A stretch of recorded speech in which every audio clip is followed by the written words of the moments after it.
નમસ્તે વિદ્યાર્થી મિત્રો, યોગી એજ્યુકેશન ગુજરાત યુટ્યુબ ચેનલમાં તમારું સ્વાગત છે. વિદ્યાર્થી મિત્રો, આજે આપણે જોઈશું ગુજરાત માધ્યમિક અને ઉચ્ચતર માધ્યમિક શિક્ષણ બોર્ડ દ્વારા જે કસોટી લેવાય છે, જે એકમ કસોટી લેવાય છે, એ એકમ કસોટીનું સંપૂર્ણ મોડેલ પેપર. તો વિદ્યાર્થી મિત્રો, 12/9/2024 ના દિને ગુજરાતી અને સાયન્સ વિષયની એકમ કસોટી લેવામાં આવશે. વિદ્યાર્થી મિત્રો, જે ગુજરાતી વિષયના પ્રકરણો છે 6, 7, 8 અને 9.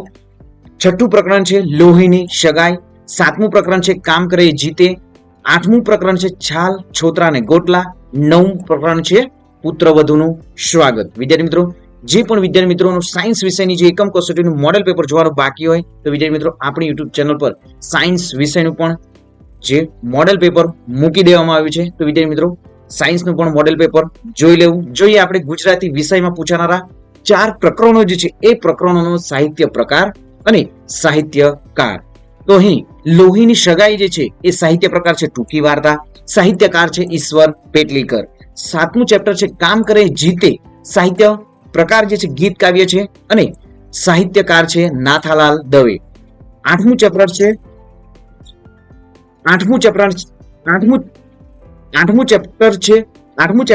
છાલ છોતરા અને ગોટલા, સાહિત્ય પ્રકાર છે હાસ્ય નિબંધ અને સાહિત્યકાર છે બકુલ ત્રિપાઠી. નવમું ચેપ્ટર છે પુત્રવધુનું સ્વાગત, સાહિત્ય પ્રકાર છે ગીત અને સાહિત્યકાર છે મકરંદ દવે. તો વિદ્યાર્થી મિત્રો, આ જે ખાસ વિદ્યાર્થી મિત્રો જે 6, 7, 8 અને 9 ચેપ્ટરના સાહિત્યકાર અને સાહિત્ય પ્રકાર યાદ કરી લેવું, તમારી નોટબુકમાં પણ લખી લો. જોઈએ વિદ્યાર્થી મિત્રો, હવે જે વ્યાકરણ વિભાગમાં તમને એકમ કસોટીમાં ધાતુ પ્રત્યય પૂછાશે, લેખનમાં ગદ્યાર્થ ગ્રહણ અને અહેવાલ લેખન પૂછાશે. વિદ્યાર્થી મિત્રો, વિડીયોના અંત સુધી બન્યા રહેશો. જે અહીં વ્યાકરણ ધાતુ પ્રત્યય આપ્યું છે એ પણ બનાવવામાં આવ્યું છે અહીં મોડેલ પેપરમાં, અને લેખન જે છે એમના પણ ઉદાહરણો જે મોડેલ પેપરમાં બનાવવામાં આવ્યા છે, ગદ્યાર્થ ગ્રહણ અને અહેવાલ લેખન. તો જોઈએ આપણે પ્રશ્ન 1, ગદ્ય વિભાગ. નીચે આપેલા એ અને વિભાગ બી વિભાગ સાથે યોગ્ય રીતે જોડો. તો અહીં એ વિભાગને શું કરવાનું છે, બી વિભાગ સાથે યોગ્ય રીતે જોડવાનું છે. વિદ્યાર્થી મિત્રો, ચેનલ સબસ્ક્રાઇબ નથી કરી તો સૌપ્રથમ ચેનલ સબસ્ક્રાઇબ કરી દો, વિડીયોને લાઈક પણ કરી દો. તમારી એકમ કસોટીમાં આ પ્રમાણે જ પૂછાશે. તમારી આવનારી પરીક્ષાઓમાં પણ, પ્રથમ પરીક્ષામાં પણ વિદ્યાર્થી મિત્રો આ પ્રમાણે પૂછાશે. તો સૌપ્રથમ જોઈએ આપણે લોહીની સગાઈ. તો સાચો આન્સર શું છે? અહીં બ માં સાચો આન્સર આપ્યો છે, તો ઈશ્વર પેટલીકર જે છે એ સાચો આન્સર છે. નેક્સ્ટ, સેકન્ડ ચેપ્ટર છાલ છોતરા અને ગોટલા, તો સાચો આન્સર છે બકુલ ત્રિપાઠી. નેક્સ્ટ જોઈએ છાલ છોતરા અને ગોટલા, તો અહીં ટૂંકી વાર્તા છે, હાસ્ય નિબંધ છે કે લલિત નિબંધ છે, તો સાચો આન્સર છે હાસ્ય નિબંધ. નેક્સ્ટ, લોહીની સગાઈ, તો સાચો આન્સર છે ટૂંકી વાર્તા. નેક્સ્ટ જોઈએ અંદર કોઈને જવા દેવાનો કાયદો નથી, તમારા દીકરા જેવો મને દીકરો જ ગણજો, તો અહીં સાચો આન્સર આપ્યા છે કે અમૃત કાકી, મેટ્રન કે ડોક્ટર. તો અહીં અંદર કોઈને જવા દેવાનો કાયદો નથી, તો આ વાક્ય કોણ બોલે છે? મેટ્રન બોલે છે. તમારા દીકરા જેવો મને દીકરો જ ગણજો, તો આ વાક્ય કોણ બોલે છે? તો અહીં ડોક્ટર જે છે એ અમૃત કાકીને કહે છે. નેક્સ્ટ જોઈએ તો લોહીની સગાઈ, છાલ છોતરા અને ગોટલા, અહીં જે હાસ્ય એટલે પ્રભુ સાથે મૈત્રી, સચરાચર, શ્રેષ્ઠ ગુજરાતી વાર્તાઓ, તો સાચો આન્સર જોઈએ લોહીની સગાઈ, તો સાચો આન્સર છે શ્રેષ્ઠ ગુજરાતી વાર્તાઓ. છાલ છોતરા અને ગોટલા, તો સાચો આન્સર છે અ, હાસ્ય એટલે પ્રભુ સાથે મૈત્રી. નેક્સ્ટ જોઈએ નીચેના પ્રશ્નોના એક વાક્યમાં જવાબ લખો. અમૃત કાકી મંગુને દવાખાને મૂકવા શા માટે તૈયાર થયા? તો સાજી થયેલી કુસુમ સાથે વાત કર્યા પછી અમૃત કાકીને નવી આશા જન્મી હતી કે મંગુના કરમમાં દવાખાનામાં જવાથી મટી જવાનું લખ્યું હશે, તેથી અમૃત કાકીએ મંગુને દવાખાનામાં મૂકવાનો નિર્ણય કર્યો. મંગુ સિવાય અમૃત કાકીને કેટલા સંતાન હતા? તો મંગુ સિવાય અમૃત કાકીને 2 દીકરા અને 1 દીકરી હતા. અમૃત કાકી મંગુની નાતમાં વલટાઈ ગયા એટલે અમૃત કાકી મંગુની નાતમાં વલટાઈ ગયા એટલે અમૃત કાકી મંગુની જેમ ગાંડા થઈ ગયા હતા. નેક્સ્ટ જોઈએ લેખકના મતે ભારત દેશમાં આપણે કઈ નવી સંસ્કૃતિ વિકસાવી છે? તો લેખકના મતે ભારત દેશમાં આપણે એક નવી જ સંસ્કૃતિ અપનાવી છે અને તે છાલ છોતરા અને ગોટલાની સંસ્કૃતિ. બીજા દેશના લોકો કેળાની છાલનું શું કરે છે? તો બીજા દેશના લોકો કેળાને ખાઈને છાલ પ્લાસ્ટિકની બેગમાં મૂકીને ડસ્ટબિનમાં પાસે જઈને અંદર મૂકી આવે છે. નેક્સ્ટ જોઈએ નીચે આપેલ પ્રશ્નોના 3-4 વાક્યમાં ઉત્તર લખો. અમેરિકાના ખેલાડીઓને લેખક કઈ ચેલેન્જ કરી હતી? વિદ્યાર્થી મિત્રો ખાસ અહીં જે એકમ કસોટીમાં જે પ્રશ્નો તૈયાર કરવામાં છે એ જ તમારી આવનારી એકમ કસોટીમાં પૂછાશે તો ખાસ વિદ્યાર્થી મિત્રો જે એકમ કસોટી સંપૂર્ણ સાંભળી પણ લેવું અને તમારી નોટબુકમાં ક્વેશ્ચનોના આન્સરો લખી પણ લેવા. આપણી યુટ્યુબ ચેનલ પર સંપૂર્ણ આન્સર સહિત વિદ્યાર્થી મિત્રો આ મોડેલ પેપર તૈયાર પણ કરવામાં આવ્યું છે. તો જોઈએ અમેરિકાના ખેલાડીઓને લેખક કઈ ચેલેન્જ કરી? તો લેખકનું કહેવું છે કે ઓલિમ્પિક વાળા કેળાની છાલ ફેંકની સ્પર્ધા રાખે તો ભારતીય ખેલાડી સ્વર્ણચંદ્રક મળે. આથી અમેરિકાના ખેલાડીઓને લેખક ચેલેન્જ કરી કે તમારામાં તાકાત હોય અને તમારી માએ શેર શૂટ ખાધી હોય તો ઓલિમ્પિકમાં કેળાની છાલ ફેંકની સ્પર્ધા રાખો. નેક્સ્ટ જોઈએ આપણી મૂળ સંસ્કૃતિ કઈ છે? તો આપણી મૂળ સંસ્કૃતિ વેદ, પુરાણો, ઉપનિષદની સંસ્કૃતિ, રામાયણ, મહાભારત, ભાગવતની સંસ્કૃતિ, રામ, કૃષ્ણ અને બુદ્ધની સંસ્કૃતિ છે. નેક્સ્ટ જોઈએ અમૃત કાકી મંગુની કેવી દેખરેખ રાખતા? કૃતિને આધારે જણાવો. તો જન્મથી જ ગાંડી મૂંગી દીકરીને એ જ રીતે ઉછેરતા અને ચાકરી કરતા અને લાડ લડાવતા. રાતે એને પેશાબ કર્યો હોય તો એની ભાગરી અને પથારીએ બદલી નાખતા. મંગુ મોટી થઈ છતાં પોતાની ભેગી એને સુવડાવતા, જેથી એ પેશાબ કરે તો પોતાને તરત ખબર પડે, જાગી જાય, એના ભીનામાં સૂઈ રહેવું ન પડે. નેક્સ્ટ જોઈએ માક્ષર મહિનો અમૃત કાકીનો આરાધ્ય દેવ બની ગયો કારણ કે? તો માક્ષર મહિનો અમૃત કાકીનો આરાધ્ય દેવ બની ગયો હતો કારણ કે એક જોશીએ ભાક્યું હતું કે આવતા માક્ષર મહિનામાં મંગુની દશા બદલાય છે એટલે એને સારું થઈ જશે. અમૃત કાકીએ દવાખાનામાં મંગુ માટે કરેલી ભલામણો વર્ણવો. તો ડોક્ટરને પણ એમણે જે પણ જણાવ્યું છે તે જોઈએ આપણે કે અમૃત કાકીએ દવાખાનામાં મંગુ માટે કરેલી ભલામણો. મંગુને મૂંગા ઢોર જેટલું ભાન નથી, એ સૂકો રોટલો ખાતો નથી. સાંજે વાડુએ રોટલો દૂધમાં ચોળીને આપજો, દૂધના હોય તો દાળમાં ચોળીને આપજો. એને દહીં બહુ ભાવે છે, દરરોજ તો ના બને પણ બીજે ત્રીજે દહાડે દહીં આપજો. એ માટે વધારાનો ખર્ચ થશે તે અમે આપીશું, જે એની ચાકરી કરશે તેને પણ રાજી કરીશું. વિદ્યાર્થી મિત્રો જે ચેપ્ટર જે છે અહીં લોહીની સગાઈ, જે આ પ્રશ્ન પણ લોહીની સગાઈમાંથી પ્રશ્ન પૂછવામાં પણ આવ્યો છે કે અમૃત કાકીએ દવાખાના મંગુ માટેની કરેલી ભલામણો. વિદ્યાર્થી મિત્રો તમે પણ 2 થી 3 વખત વાંચજો. સરસ જે ચેપ્ટર જે છે લોહીની સગાઈ, અમૃત કાકીનું સરસ એવું પાત્ર છે. નેક્સ્ટ જોઈએ નીચે આપેલા પ્રશ્નોના સવિસ્તર ઉત્તર લખો. લોહીની સગાઈની શીર્ષકની યથાર્થ ચર્ચા કરો. મોસ્ટ ટાઈમ છે વિદ્યાર્થી મિત્રો, અહીં સંપૂર્ણ આન્સર આપવામાં આવ્યો છે વિદ્યાર્થી મિત્રો. તો ખાસ તમારી નોટબુકમાં પણ લખી લો, એક્ઝામ માટે પણ મોસ્ટ આઈએમપી છે. નેક્સ્ટ જોઈએ છાલ, છોતરા અને ગોટલા પાઠમાંથી તમે શું શીખ્યા? તો અહીં વિદ્યાર્થી મિત્રો સંપૂર્ણ એમનો પણ આન્સર આપવામાં આવે છે. નેક્સ્ટ જોઈએ તો મમતા મા તરીકે અમૃત કાકીનું પાત્ર નિરૂપણ કરો. તો અહીં પણ જે અમૃત કાકીનું સંપૂર્ણ પાત્ર લેખન જવાબ સહિત દર્શાવવામાં પણ આવ્યું છે. નેક્સ્ટ જોઈએ છાલ, છોતરા અને ગોટલા પાઠમાં વ્યાજ સ્તુતિના પ્રયોગ દ્વારા લેખક આપણી કઈ નબળાઈ તરફ કટાક્ષ કરે છે? અહીં સંપૂર્ણ આન્સર સહિત જણાવવામાં પણ આવે છે. નેક્સ્ટ જોઈએ લોહીના સગાઈ પાઠના આધારે દવાખાનાનું વર્ણન કરો. તો અહીં વિદ્યાર્થી મિત્રો જે આન્સર જે છે જે સવિસ્તારમાં તમને પૂછાશે. તો ખાસ આ જે લાંબા પ્રશ્નોના પણ તમારે તૈયારી કરવાની રહેશે વિદ્યાર્થી મિત્રો. નેક્સ્ટ જોઈએ હવે પ્રશ્ન 2 જે પદ્ય વિભાગ જે છે નીચે આપેલ એ વિભાગને બી વિભાગ સાથે યોગ્ય રીતે જોડો. કામ કરે એ જીતે. તો અહીં સાચો આન્સર છે ક. કવિ જે છે નાથાલાલ દવે. પુત્રવધુનું સ્વાગત, તો અહીં સાચો જે આન્સર છે મકરંદ દવે કવિ છે પુત્રવધુના સ્વાગતના. નેક્સ્ટ જોઈએ પુત્રવધુનું સ્વાગત, તો સાહિત્ય પ્રકાર જે છે એ અહીં જોડવાનું છે. તો પુત્રવધુનું સ્વાગત એ ગીત છે. કામ કરે એ જીતે, તો ગીત કાવ્ય છે. નેક્સ્ટ જોઈએ પુત્રવધુનું સ્વાગત, તો પરિવારના કાવ્યોમાંથી આ પુત્રવધુનું સ્વાગત કાવ્ય લેવામાં આવ્યું છે. કામ કરે એ જીતે, તો સાચો આન્સર જે છે મહેનતના ગીતોમાંથી લેવામાં આવ્યું છે. નેક્સ્ટ જોઈએ કામ કરે ઈ જીતે, તો સાચો આન્સર છે ક. હાલો રે ખેતરને હાલો રે વાડીએ. પુત્રવધુનું સ્વાગત, તો અહીં ઓછવ મારે આંગણે. નેક્સ્ટ જોઈએ નીચેના પ્રશ્નોના એક વાક્યમાં જવાબ આપો. વિદ્યાર્થી મિત્રો વિડીયોને લાઈક નથી કર્યો તો વિડીયોને લાઈક કરી દો, ચેનલને સબસ્ક્રાઇબ પણ કરી દો. તમારા મિત્રોને પણ ધોરણ 9માં ભણે છે એમને પણ વિદ્યાર્થી મિત્રો આ વિડીયોની લિંકને શેર કરી દો. ધોરણ 9માં તમે ભણો છો વિદ્યાર્થી મિત્રો, જે સ્કોલરશિપ પરીક્ષાઓ જે છે TST અને SSC ની જે પરીક્ષાઓ જે આવે છે વિદ્યાર્થી મિત્રો ધોરણ 9માં આપવાની હોય છે, તો ક્યારે આવશે, ક્યારે ફોર્મ ભરાશે, એમની પણ માહિતી વિદ્યાર્થી મિત્રો આપણી યુટ્યુબ ચેનલ પર સંપૂર્ણ માહિતી આપવામાં આવશે. તો ચેનલને સબસ્ક્રાઇબ પણ કરી દો. જોઈએ આગળ આપણે આપણો દેશ આપણી પાસે શું માંગી રહ્યો છે. તો જવાબ છે આપણો દેશ આપણી પાસે સહિયારી મહેનતનું બળ માંગી રહ્યો છે.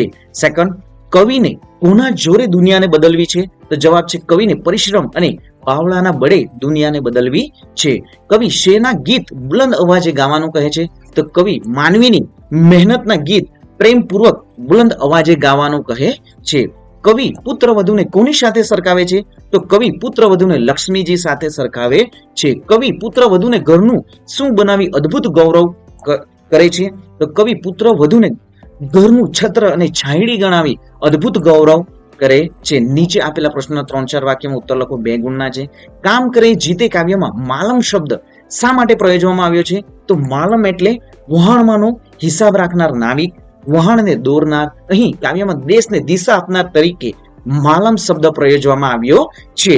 દેશના વિકાસ માટે કવિ યુવાધનને શું કરવા માંગે છે? તો જવાબ છે દેશના વિકાસ માટે કવિ યુવાધનને ખેતર ખેડીને શિવના સોહામણી કરવાની, નદીઓને જોડીને એના નીર ભારતના ખૂણે ખૂણે પહોંચાડવાના, હાથમાં ત્રિકમને કોદાળી લઈ ખેતરો ખેડવાના, ઘર ઘરમાં રેડિયો ચલાવવાના. આમ દરેક વ્યક્તિને સ્વાવલંબી થવાનું કવિ કહે છે.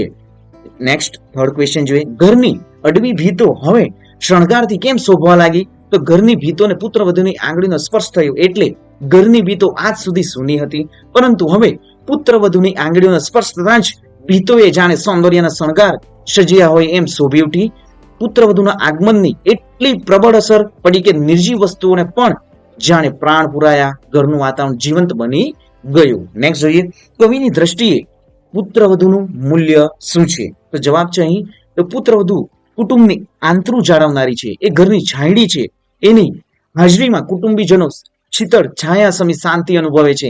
એ ઘરની અગાશીનું ખુલ્લું આકાશ છે, એટલે કે પુત્રવધુ વિશાળ હૃદયની છે. આ રીતે કવિએ પુત્રવધુને ઘરની લક્ષ્મી, ઘરનું છત્ર, ઘરની છાંયડી અને અગાશીના ખુલ્લા આકાશ સમી કહીને તેનું ગૌરવ કર્યું છે. નેક્સ્ટ જોઈએ. કવિ પુત્રવધુને બે કુળ ઉજાડનારી શા માટે કહે છે?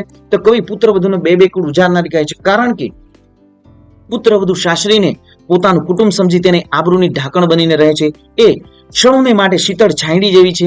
એની હાજરી સૌ નિશ્ચિતપણે જીવે છે. પુત્રવધુ પોતાના વાણી વર્તન અને કુટુંબના સૌના દિલ જીતી લે છે. એ સૌને હૂંફ આપે છે અને જીવતરમાં નિરાંતનો અનુભવ કરાવે છે. આથી કવિએ આવી સુશીલ પુત્રવધુને પિયર અને સાસરી એમ બે કુળને ઉજાડનારી કહી છે. નેક્સ્ટ જોઈએ. નીચેના પ્રશ્ન સવિસ્તર ઉત્તર લખો. 3 માર્ક્સના છે. કામ કરે એ જીતે કાવ્યમાં વ્યક્ત થતું મહેનતનું મહત્વ તમારા શબ્દોમાં લખો. કામ કરે એ જીતે કાવ્યના આધારે શ્રમજીવીની અભિલાષા વિશે લખો. તો વિદ્યાર્થીઓ અહીં સંપૂર્ણ આન્સર છે જ. નેક્સ્ટ જોઈએ. પુત્રવધુના થર્ડ ક્વેશ્ચન જોઈએ કે પુત્રવધુના આગમનથી ઘરમાં આવેલા પરિવર્તનની નોંધ તમારા શબ્દોમાં લખો. તો અહીં જે પુત્રવધુના આગમનથી જે ઘરમાં જે પરિવર્તન આવે છે એમનો સંપૂર્ણ આન્સર છે વિદ્યાર્થી મિત્રો. નેક્સ્ટ જોઈએ. પુત્રવધુનું આગમન ઘર માટે ઉત્સવ બની ગયું તેમ કવિ શા માટે કહે છે? તો અહીં પણ વિદ્યાર્થી મિત્રો સ્ક્રીનશોટ પણ તમે લઈ શકો છો સંપૂર્ણ આન્સરનો. પુત્રવધુનું સ્વાગત કવિતાનું હાર્દ તમારા શબ્દોમાં વર્ણવો. મોસ્ટ ટાઈમ છે વિદ્યાર્થી આ ક્વેશ્ચનો જ તમારી એકમ કસોટીમાં પણ પૂછાશે. આવનારી જે તમારી પ્રથમ પરીક્ષામાં પણ વિદ્યાર્થી આ ક્વેશ્ચનોમાંથી જ પૂછવામાં પણ આવશે. જોઈએ પ્રશ્ન 3. વ્યાકરણ વિભાગ માંગ્યા મુજબ ઉત્તર લખો 1 ગુણના. નીચેના શબ્દોની જોડણી સુધારો. પરિચારિકા સાચી જોડણી છે પરિચારિકા. જળજળિયા તો અહીં જળજળિયા સાચો આન્સર છે. મજિયારું. વિભૂષિત સાચો આન્સર. શણગાર શણગાર. નેક્સ્ટ જોઈએ. નીચેના શબ્દોના સાચા સમાનાર્થી શબ્દ શોધીને લખો. ઉપચાર તો અહીં ઓપ્શન પણ તમને આપવામાં છે ઉપર, ઉંમર, સારવાર. સાચો આન્સર છે સારવાર. નેક્સ્ટ જોઈએ. ખમીર ઓપ્શન છે જોશ, ખમીશ, ખાલીપો. તો સાચો આન્સર છે જોશ. મક્ષિકા તો મશીન, મશક કે ખામી. તો સાચો આન્સર છે માખી. સુગંધ અહીં ઓપ્શન આપણ છે પરિમલ, સુગંધ કે દુર્ગંધ. સાચો આન્સર છે પરિમલ. બુલંદ ઓપ્શન છે બુલાવો, બુલબુલ કે ઊંચો. સાચો આન્સર છે ઊંચો. લપડાક ઓપ્શન છે ખોટ, તમાચો, હાસ્ય. સાચો આન્સર છે તમાચો. નદી, દિન, અસ્વીકાર, સરિતા. તો નદીનું એ સમાનાર્થી શબ્દ છે સરિતા. અમોલી મૂલ્યવાન, અપ્રિતમ, આદર્શ. તો અમોલી એટલે મૂલ્યવાન. નેક્સ્ટ જોઈએ. શેષવ ઓપ્શન આપવામાં છે યૌવન, વૃદ્ધાવસ્થા, બાળપણ. તો સાચો આન્સર છે શેષવ એટલે બાળપણ. નેક્સ્ટ જોઈએ. આકાશ, અંબર, પ્રકાશ, અવકાશ. સાચો આન્સર છે અંબર. માંગ્યા મુજબ જવાબ લખો. નીચેના શબ્દોના વિરુદ્ધાર્થી શબ્દ લખો. વિધવા જવાબ છે સધવા. પ્રત્યક્ષ જવાબ છે પરોક્ષ. સુહામણું વિરુદ્ધાર્થી શબ્દ છે ડરામણું. શ્રેષ્ઠ સાચો આન્સર છે કનિષ્ઠ. વિદ્યાર્થી મિત્રો વિરુદ્ધાર્થી શબ્દ જે પૂછાશે આમાંથી જ પૂછાશે, તો ખાસ વિદ્યાર્થી મિત્રો સંપૂર્ણ જે વિરુદ્ધાર્થી શબ્દ અને સમાનાર્થી શબ્દ તમારી નોટબુકમાં પણ લખી લો. ટેવ આન્સર છે કુટેવ. નોતરિયા જવાબ છે વણ નોતરિયા. નૂતન જવાબ છે પ્રાચીન. પ્રવૃત્તિ જવાબ છે નિવૃત્તિ. નેક્સ્ટ માંગ્યા મુજબ ઉત્તર લખો. નીચે આપેલા શબ્દોને ધાતુ પ્રત્યય લગાવી નવો શબ્દ બનાવો. ખેડવું શબ્દને આણ પ્રત્યય લગાવી નવો શબ્દ બનાવો, તો ખેડાણ. ભણેલા શબ્દને તર પ્રત્યય લગાવી નવો શબ્દ બનાવો, તો ભણતર. ઉતરતા શબ્દને આણ પ્રત્યય લગાવી નવો શબ્દ બનાવો, ત્રાણ. અર્થ શબ્દને ઈક પ્રત્યય લગાવી નવો શબ્દ બનાવો, તો અર્થિક. ફફડવું શબ્દને આઠ પ્રત્યય લગાવી નવો શબ્દ બનાવો, સાચો આન્સર છે ફફડાટ. ખેડવું ને તર પ્રત્યય લગાવી નવો શબ્દ બનાવો, તો ખેતર. ભણવું ને તર પ્રત્યય લગાવી નવો શબ્દ બનાવો, તો ભણતર. ઘડવું ને તર પ્રત્યય લગાવી નવો શબ્દ બનાવો, તો ઘડતર. વાંચવું ને અક પ્રત્યય લગાવી નવો શબ્દ બનાવો, તો વાચક. નેક્સ્ટ જોઈએ પ્રશ્ન 4. નીચેનું ગદ્યખંડ વાંચી તેની નીચે આપેલા પ્રશ્નના ઉત્તર લખો. તો વિદ્યાર્થી મિત્રો તમને પરીક્ષામાં પણ આ પ્રમાણે જ પૂછાશે. આવનારી જે તમારી એકમ કસોટી છે એમાં પણ પૂછાશે અને વાર્ષિક પરીક્ષામાં પણ અહીં ગદ્યખંડ વાંચી તેની નીચે આપેલ પ્રશ્નનો ઉત્તર લખો. તો સૌપ્રથમ તો વિદ્યાર્થી મિત્રો 2 થી 3 વખત જે પેરેગ્રાફ આપ્યો હશે એ પેરેગ્રાફને રીડ કરી લેવું. તો અહીં અભ્યાસનું મહત્વ આપણા દેશમાં બહુ લાંબા કાળથી સમજાયેલ છે, પણ અભ્યાસ સાથે બીજી કેટલીક બાબતોનું પણ ધ્યાન રાખ્યું. કેટલીક બાબતો પર ધ્યાન ગયું નથી. અભ્યાસ વિના સંસ્કાર દ્રઢ થતા નથી. તો અહીં સંપૂર્ણ જે પેરેગ્રાફ છે વિદ્યાર્થીઓ 2 થી 3 વખત રીડ કરી લો. જોઈએ હવે ક્વેશ્ચન આન્સર. આપણે અભ્યાસનું મહત્વ શા માટે સ્વીકારીએ છીએ?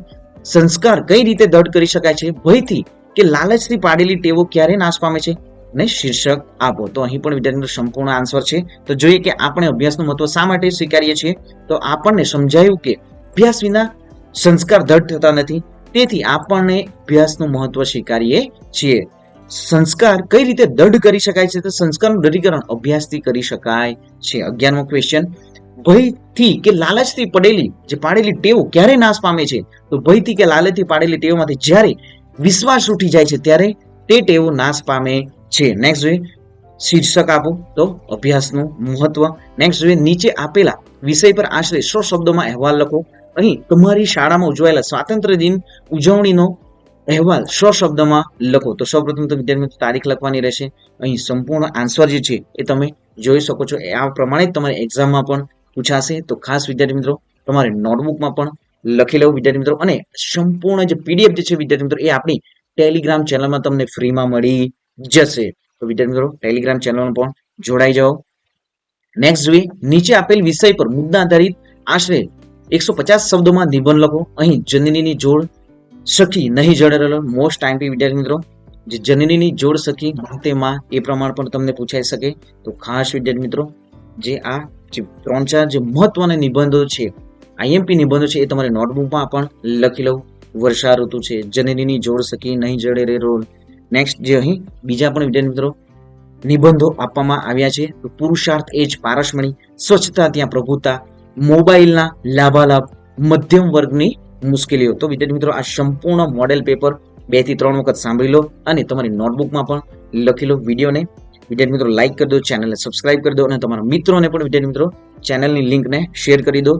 આપણી યુટ્યુબ ચેનલ પર વિદ્યાર્થી મિત્રો ધોરણ 3 થી ધોરણ 10 સુધીના તમામ એકમ કસોટીઓ અને વિદ્યાર્થી મિત્રો એમનું સોલ્યુશન પણ અને સ્કોલરશિપ પરીક્ષાઓ છે ધોરણ 5 ની, ધોરણ 8 ની અને ધોરણ 9 ની પણ જે સ્કોલરશિપ પરીક્ષાઓ જે છે એમની પણ સંપૂર્ણ માહિતી આપણી યુટ્યુબ ચેનલ પર વિદ્યાર્થી મિત્રો આપવામાં આવે છે.